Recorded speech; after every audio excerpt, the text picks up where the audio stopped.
अस्सलाम वालेकुम viewers, I am from AK style channel. आज हम आपको सिखा रहे हैं लेटेस्ट बेल बॉटम ट्राउज़र की कटिंग।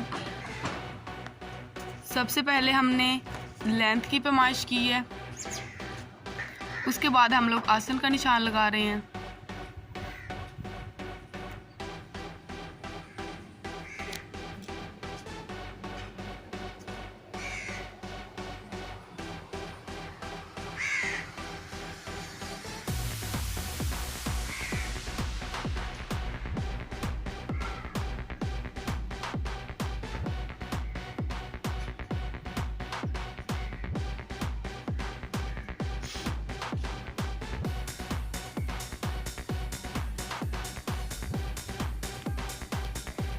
ये हमने चौक से निशान लगा लिया, अब हम इसको कट करेंगे।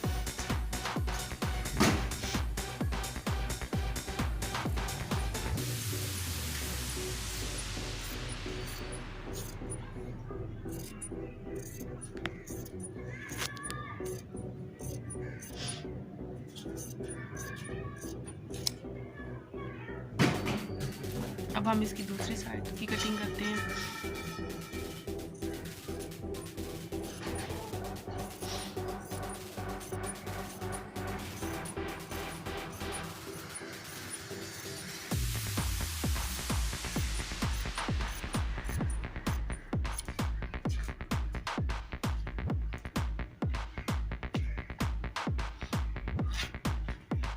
ये थोड़ी सी हम लोग आसन की तिरछी कटिंग कर देंगे।